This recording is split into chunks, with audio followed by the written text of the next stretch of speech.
Camões Kreuzer aqui e no vídeo de hoje eu vou falar sobre Eternos, porque eu já assisti ao filme na cabine de imprensa, mas oficialmente o filme estreia aqui no Brasil no dia 4 de novembro. E justamente por isso esse vídeo não vai ter spoilers, é realmente para falar o que eu achei do filme, o que vocês podem esperar, principalmente porque eu sei que a crítica lá fora tá pegando bem pesado. Eu particularmente não li nenhuma crítica, mas eu vi, né, o burburinho do pessoal falando. Mas vocês podem ter certeza que quando estrear o filme vão ter vídeos de análise com spoiler também das cenas pós-créditos, que inclusive tem duas, já fica aí avisado, pra gente falar mais aprofundadamente. E também uma outra questão que eu fiquei de olho, pode ser viagem minha, mas aí num vídeo com spoilers a gente conversa melhor, tá certo? Então, pra não perder nenhum conteúdo aqui do canal, se inscreve e clica no sininho pra receber notificação pra quando tiver um vídeo novo, que eu sempre trago as novidades dos filmes e das séries aqui pra vocês o quanto antes vocês sabem.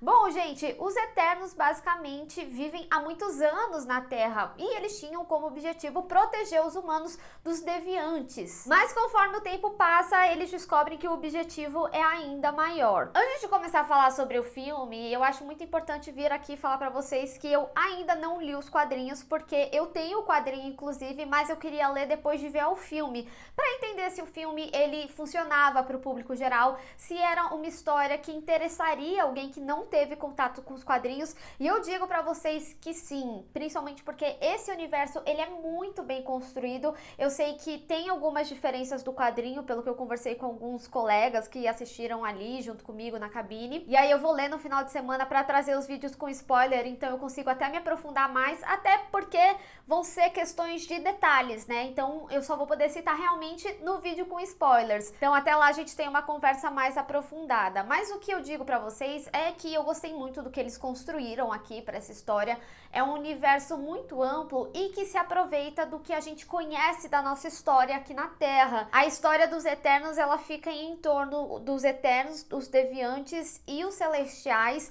E eles têm, inclusive, essa vibe meio celestial. Eu não digo nem pelos celestiais, eu digo pela construção mesmo, né? As cenas muito bonitas, meio angelicais em alguns momentos, vou colocar assim. E também tudo em torno ali da história. Tem uma religiosidade na história que é contada aqui também. Então as coisas são bem elegantes, são bem bonitas. E eu gostei como eles inseriram, né, a história deles nesses momentos históricos que a gente já conhece previamente. E a história, ela é contada entre presente e passado. A gente tem o contexto do passado pra gente entender como que eles atuaram pra ajudar as pessoas na Terra e também o envolvimento deles com as pessoas. Isso é muito importante, principalmente pra construção dos personagens. Inclusive, eu senti que a história deles é muito bem construída. A gente tem um foco maior na Cersei e no Ikaris, mas ainda assim, todos os outros personagens, as histórias deles são contadas aos poucos e são muito bem preenchidas. Inclusive, digo pra vocês que esse contato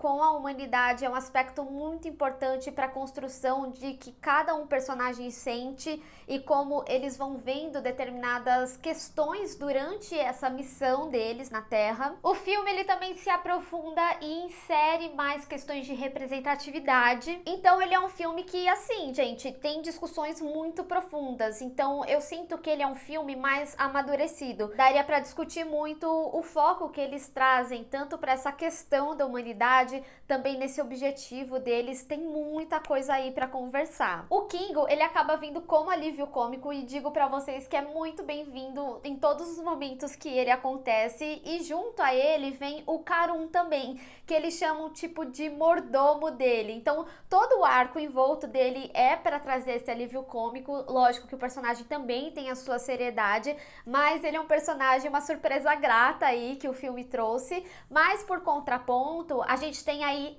a Tena, não é Atena, o nome dela é Tena, pra quem não sabe, que eu senti que ela foi mal aproveitada. Tem um contexto explicativo pra isso e é completamente coerente, inclusive gosto do que eles adicionaram aqui pra história, e aí no vídeo com spoilers a gente se aprofunda mais. Então o que eu quero dizer é que assim, é coerente, mas eu queria ter visto mais. Então pode ser um misto de uma frustração de querer ver mais da personagem e saber o potencial potencial dela e não entregar até boa parte do filme. O Fasto, gente, é um personagem que eu ainda vou voltar a falar mais aqui no canal e me aprofundar nele, porque ele é um personagem para vocês ficarem de olho. Tem alguns aspectos, inclusive com o poder dele, que eu acredito que pode conectar de algumas formas. Não é nada concreto, é algo que eu acredito e depois também discutindo com alguns colegas meus, até que faz sentido, então eu vou trazer isso num vídeo para vocês.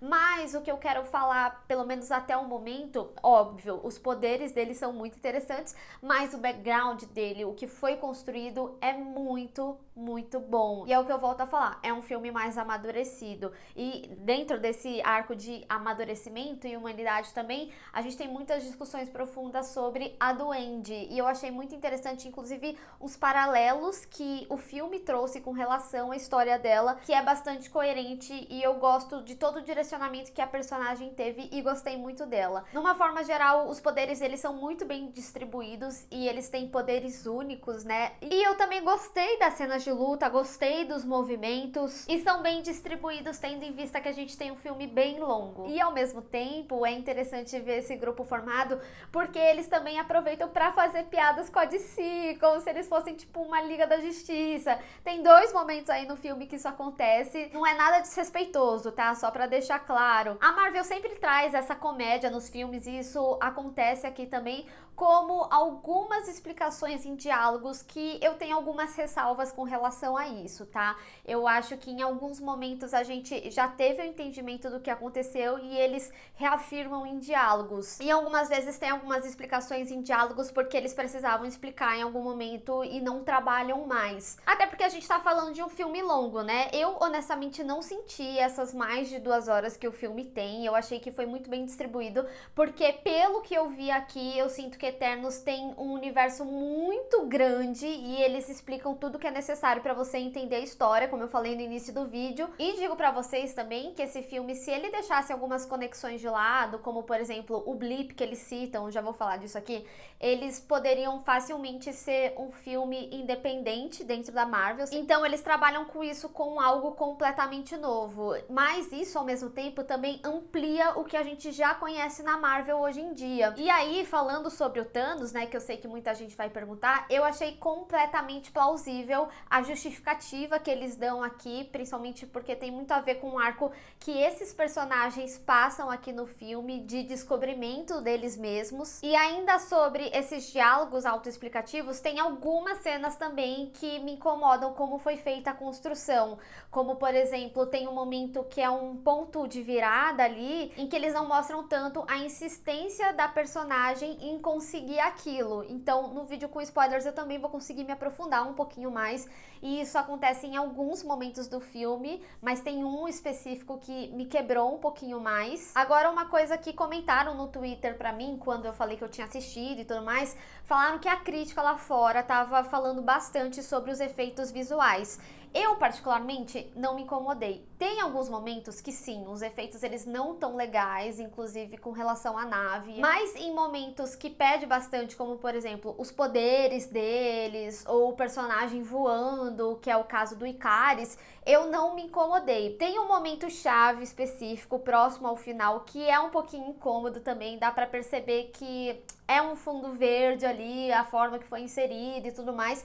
Então tem momentos sim que os efeitos especiais eles gritam um pouquinho mais, mas não foi um forte incômodo enquanto eu assistia ao filme ali. Mas de uma forma geral eu gostei da técnica do filme. O filme ele é dirigido pela Chloe Zhao, que é inclusive ganhadora do Oscar, então tem muitos momentos que as cenas são muito bem trabalhadas, são muito bonitas de se ver. Eles também têm um cuidado culturalmente falando, principalmente quando eles estão contando esses contextos históricos que eu comecei falando aqui no vídeo. Eternos é um filme que eu gostei bastante, inclusive eu digo pra vocês que eu assisto as coisas anotando, mesmo no cinema fica uma anotação toda escrota, mas eu me entendo ali depois, e eu anotei muita coisa de Eternos, porque eu acho que o filme, esse primeiro momento aí com os personagens, é realmente isso, é pra gente entender todo esse universo, entender esses personagens, como eles são inseridos no que a gente viu e como que vai ficar depois disso tudo, depois dos eventos do filme. Então, ele é um filme que direciona muito bem, ele é um filme que conecta com algumas questões do que a gente já viu e também traz uma possibilidade de conexões do que a gente começou a ver por agora.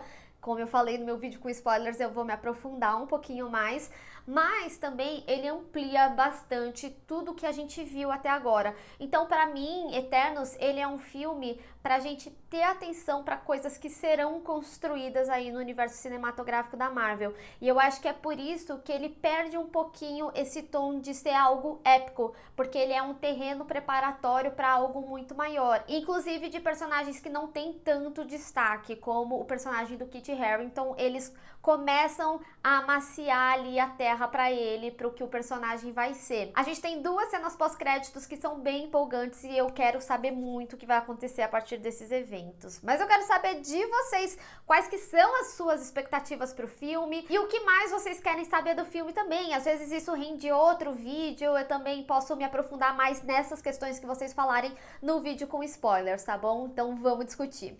Bem, pessoal, espero que vocês tenham gostado desse vídeo. Não esquece de deixar o seu gostei e compartilhar nas redes sociais, inclusive me segue lá, se inscreve no canal e clica no sininho para receber notificação para quando tiver um vídeo novo. Te vejo no próximo. Tchau!